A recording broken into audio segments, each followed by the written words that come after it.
Hey everyone, and welcome to this explainer. Today we're going to completely dismantle the myth that cheap dashcams are just, well, cheap garbage. We're counting down the top 5 incredibly reliable options that you can actually pick up for under $100 right now in 2026. If you've been putting off protecting your vehicle because you thought you had to drop half a paycheck just to get decent video quality, you are in for a seriously huge surprise. So, let's dive right into this massive success story to kick things off. A driver recently had their vehicle struck in a parking lot. Now, normally that means a massive repair bill and absolutely zero answers. But instead, their $99 budget camera caught the entire hit and run in stunning 4K resolution. It literally read the license plate from 50 feet away, and get this, it texted the owner a video clip before the offending driver had even left the lot. The crazy part? The owner almost didn't buy it because he just assumed anything under $100 would be totally useless. But contrast that awesome win with a real story about a guy named Carlos. Back in March, Carlos gets rear-ended at a red light. Totally not his fault, should have been a super clean, easy insurance claim. Except, when he went to pull the footage, he found out his dashcam hadn't recorded a single frame for 2 whole months. Why? Because of a completely silent settings failure. His loop recording had been switched off during a routine update, his SD card filled up, and the camera just quietly stopped doing its one and only job. Which brings us to the absolutely crucial point we're exploring today. How do you ensure your budget dashcam works exactly when you need it? And more importantly, how do you completely avoid the fatal setup mistakes that ruined Carlos's insurance claim? Because let's be real, having a piece of plastic stuck to your windshield does you absolutely no good if it isn't capturing the moments that actually matter. Now, as we run through these 5 units, keep in mind that every single one of them has been rigorously personally tested.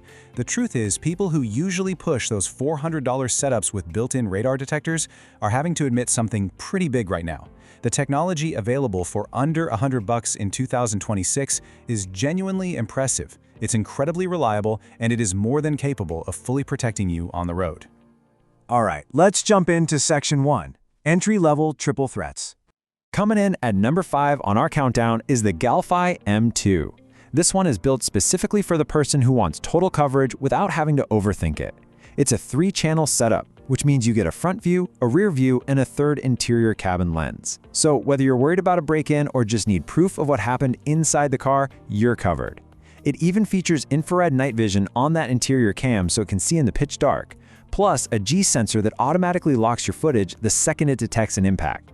And this really brilliantly illustrates the value we're talking about today. While the regular price is around $80, you can consistently find it on sale for $50. Oh, and it ships with a 64GB memory card right in the box. $50 for 3 distinct camera angles and the storage to back it up, that's just a stupid good deal. Moving on, number 4 brings us to the SUVCON J06. Now this one shares that same excellent 3-camera design, 170 degrees up front, 150 in the back, but it features a noticeably extra-wide interior lens. This thing is specifically built to protect rideshare and delivery drivers.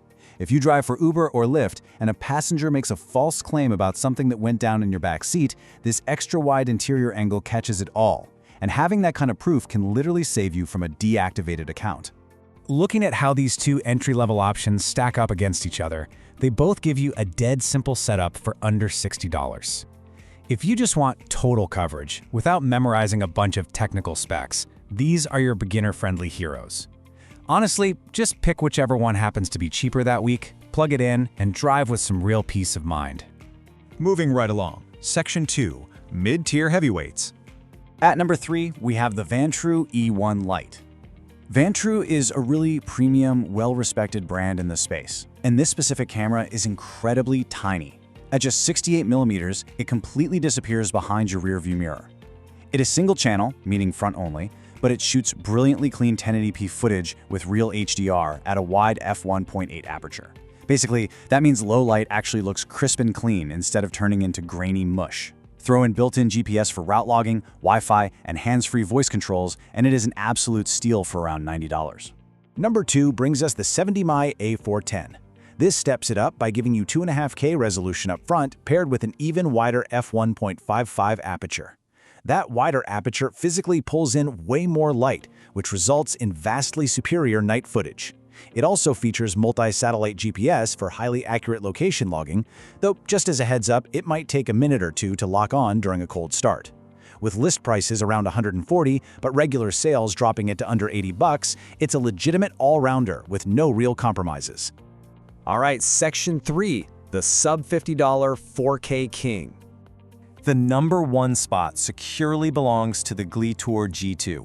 Guys, we are talking about genuine, non-upscaled 4K resolution on the front lens here.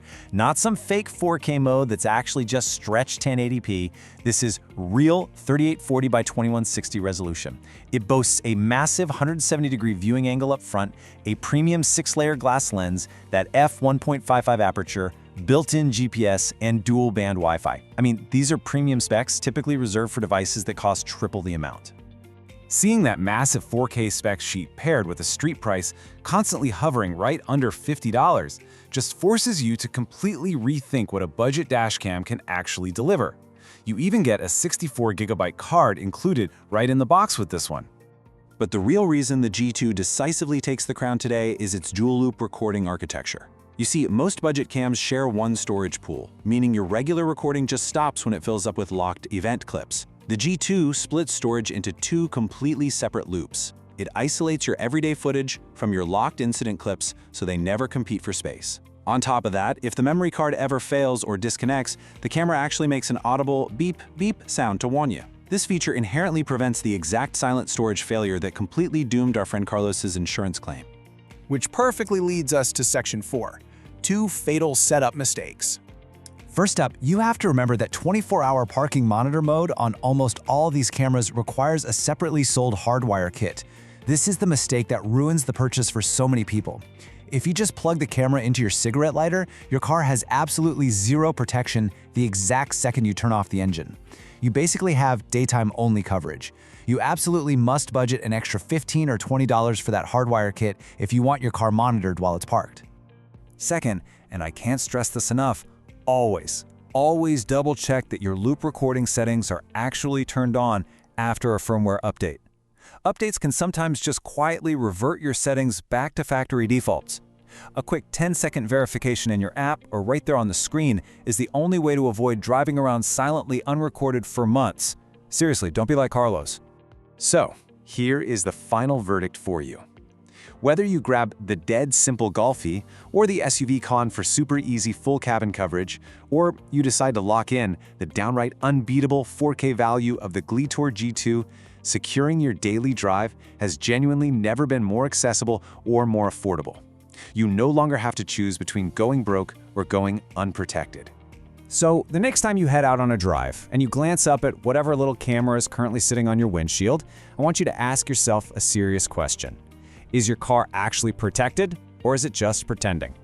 Thanks so much for joining this explainer. Stay safe out there on the roads, and please, go double-check those memory cards.